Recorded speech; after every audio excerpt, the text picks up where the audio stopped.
Good afternoon and welcome to Recovering Perfectionist Mama, Grace in Progress. I'm Buffy and today I am starting a series and we'll do consecutive videos on this for Exiting Stage Left, a 4-part healing series on no contact, grief, and rebuilding trust with yourself.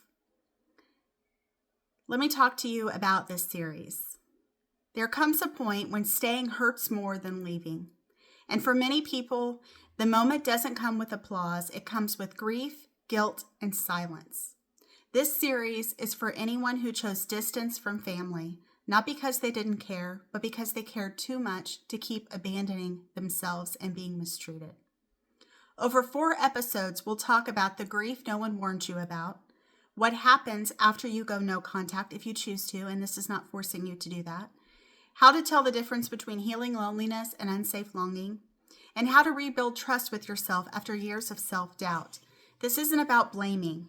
It's about clarity, safety, and grace without rushing the process. So, your listener roadmap. Start here if you're new. Part 1 is going to be the grief no one warned you about. Part 2 is going to be healing loneliness versus unsafe longing. Part 3 is going to be who are you when you're no longer in the family role. And part 4 is rebuilding trust with yourself after family trauma.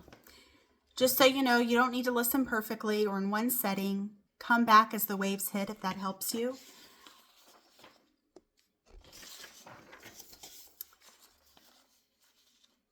So part 1. There's a part of going no contact that no one really prepares you for. It's not the relief. That comes later. It's the grief that shows up when you finally stop trying.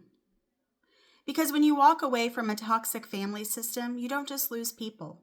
You lose the version of the future you kept hoping might still happen. Because you were optimistic and you knew that you had value. And you do have value. You grieve birthdays that won't be normal. Holidays that will feel quiet in ways that are both peaceful and heavy. And maybe the hardest part, you grieve the idea that one day they'd finally see you and know that you were worthy, because you are worthy. That loss doesn't come with casseroles, it doesn't come with sympathy cards, and often it doesn't come with permission. What you're feeling isn't weakness, it's attachment meeting reality. The middle, where the meaning deepens.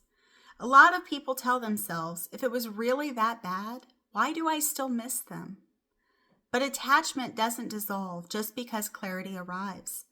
Our nervous system was wired for connection. That's what makes us human. Especially to the people who raised us, even when those connections are painful.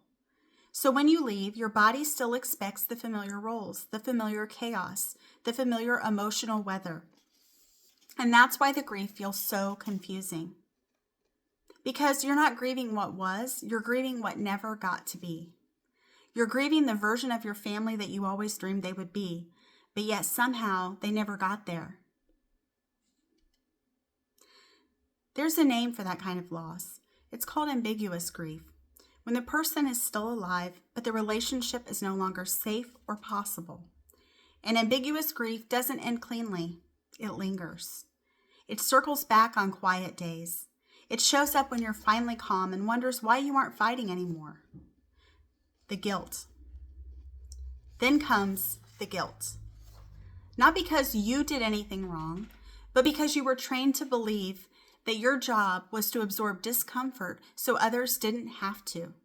In many families, roles get assigned early. The peacekeeper, the truth teller, the scapegoat, the one who holds everything together.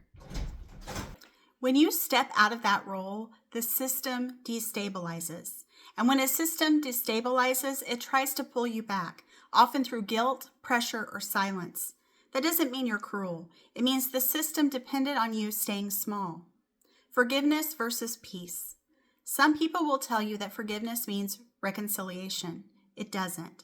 However, if you feel compelled to reconcile, by all means, this is not telling you to do anything. You are in the driver's seat. You know your situation. I do not fully know your situation, nor do I pretend to know your situation. I am just here to offer some guidance and some encouragement if that's what you need, and to let you know that I'm here and that I've experienced this, and I have not reconciled with that portion of my family that I made the video about initially. Forgiveness is internal. You can forgive someone and you don't have to announce it to them, right? And the forgiveness is for you, so you can move forward if that's what you need to do, right? No judgment. I'm not judging anyone because I've not been in your situation exactly. And so I'm the type of person who's like, live and let live. You do what you feel is right for you. If reconciliation is right for you, then reconcile. If reconciliation is not right for you, then that's your choice. No judgment here, promise. Judgment-free zone. Peace is protective. You can forgive someone and still choose distance. You can choose not to forgive and still heal. And reconciliation without accountability isn't healing, it's repetition. It's repeating a pattern that they likely expect you to do. Peace isn't cold, it's clarity. Let's talk about flying monkeys and outside pressure. Sometimes the pressure doesn't even come from the person who hurt you. It comes from other family members, people who want discomfort to stop, not the harm. They may minimize. They may ask you to be the bigger person. They may carry messages you didn't ask for. That's not neutrality. That's participation. And you were allowed to opt out. Found family, which is hope without platitudes. Healing doesn't mean isolation. It means choosing relationships that feel safe for you, your nervous system, your body, your brain, your heart. You deserve to be treated with respect. You deserve to be treated with love. You deserve to be valued and know that you're valued. Found family isn't about history. It's about consistency. It's about being able to exhale. It's about not having to explain why something hurt. Sometimes it starts small, one person. One place you feel grounded, one space where your story doesn't need to be defended. In closing, if you're in this space missing people you had to walk away from, it doesn't mean you were wrong. It means you loved. It means you hoped. It means you stayed longer than most would. Grief doesn't mean you failed at family. It means you chose truth over performance and safety over silence, that you were true to the feelings that you were feeling and how you felt and were being treated. And that choice is not something to apologize for. Thank you for tuning in. Feel free to tune into part 2, which is a narrative deep dive on, is this healing loneliness or unsafe longing? Thank you for tuning in, and I appreciate all of your all support. It means a lot to me. And if you have topics that you are very much interested in, please feel free to drop them in the comments, because I do look at the comments and respond to the comments, as you know. So thank you very much. I feel like we're building a great community, and I appreciate every single one of you. Thank you so much. Moving on to part 2 next.